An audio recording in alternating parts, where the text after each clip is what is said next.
The Hieros Gamos, Part 1. One of the most intriguing, nebulous, and controversial topics of history and magic is the Hieros Gamos, sacred marriage. Believed to incorporate both sex and ritual, and has been described as how man could achieve a climactic instant when his mind went totally blank and he could see God. The quest to define the Hieros Gamos foremost is one of answering the question who and when it was performed. Some link it to temple prostitution, while others see it as the king of the country who marries the land in the form of a high priestess to rejuvenate it. For the Greeks, it was more abstract. They considered it a marriage between the gods, and hence apparently outside of the reach of ordinary human beings. It was only in the Jewish and medieval tradition that the Hieros Gamos became linked with magic and ritual, and it is therefore here that we find the current obsession with it. So, what is the Hieros Gamos? At its core, the sacred marriage is more of a sacrament than a ritual. It is a marriage between husband and wife, but it is of a sacred nature. It is a marriage blessed by the gods, with active participation of those deities. Present in the act of lovemaking with the high priestess is thus largely a misnomer, as the king was equally a high priest and the queen a high priestess. The alchemist Nicholas Flamel stated that he was only able to accomplish the great work while in the presence of his wife Purnell. But it was equally accepted that the majority of marriages here on earth was not between twin souls. This was the truest of loves, the greatest quest, and an integral part of the great work of alchemy. In the 20th century, Carl Gustav Jung studied the Hieros Gamos through the Rosarium Philosophical, which I'm going to show you here, which is a series. Can I not turn my camera around? Which is a series of 20 woodcuts printed in Frankfurt in 1550.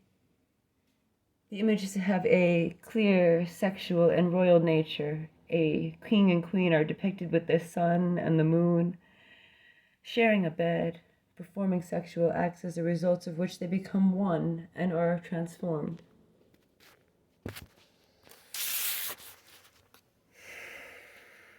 So, it is within these woodcuts that we come to the core of this primary purpose of the sacred marriage, that it has two equals, twin souls, a husband and wife, through the Hieros Gamos, that they reunite.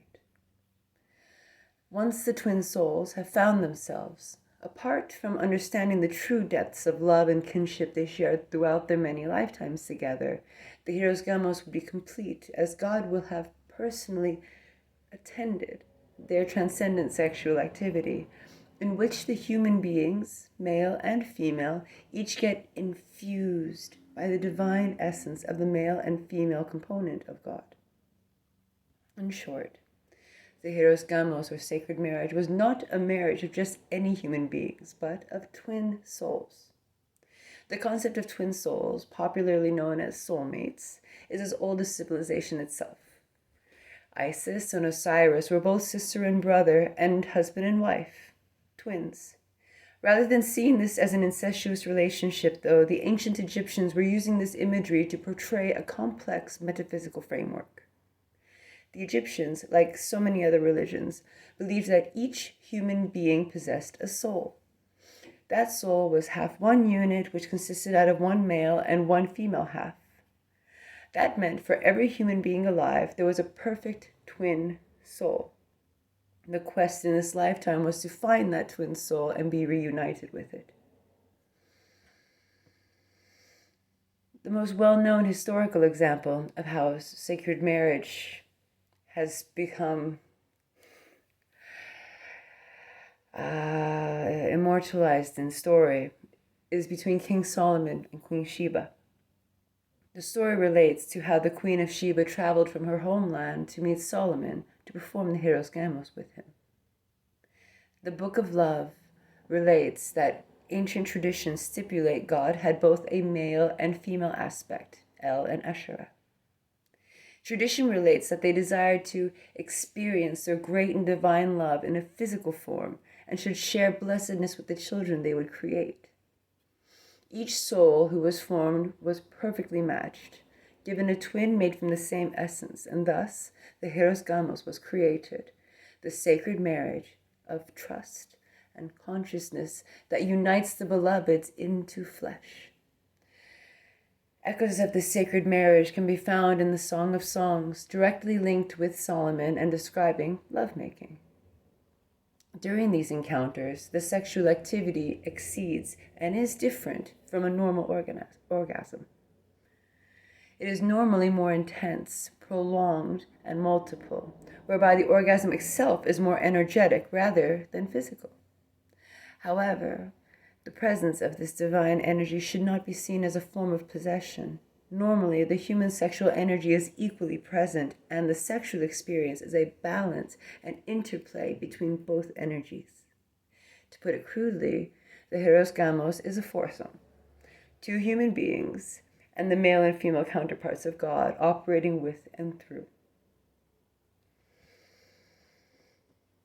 So if we go back to the story of El and Asherah, Asherah has been linked with the Mesopotamian Ishtar, whose cults involved sacred temple prostitutes, though these women initiatrices, women who were prepared and taught certain methodologies as to how sacred sexuality should be experienced between partners, so that their union could lead to a sacred marriage with God.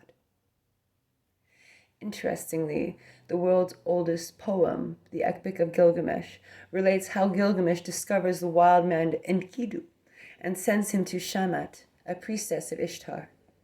She was instructed to teach Enkidu how to live as a cultural human being, suggesting that our ancestors identified culture specifically with how to make love properly.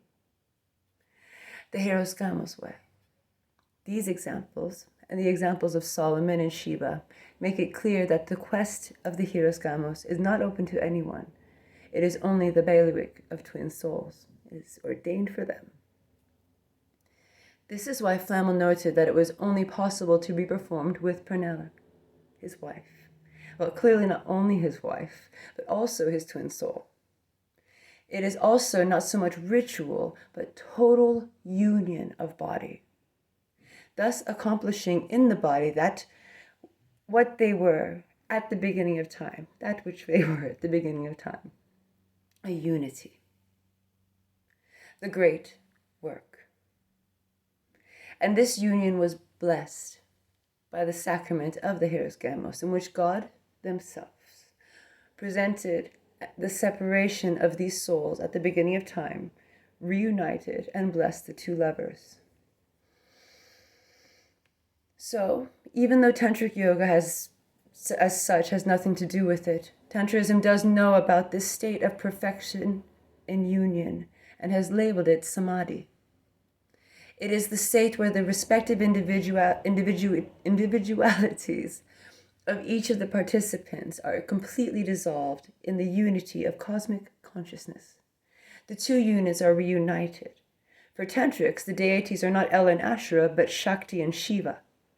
Because it is restricted to twin souls, the Hieros Gamos might not hold the sexual and ritual appeal that most would like to give it, but it is nevertheless the most important sacrament of all, as it was the completion of the quest of the soul in life, to find his twin soul and reunite, and with this love continue their life combined.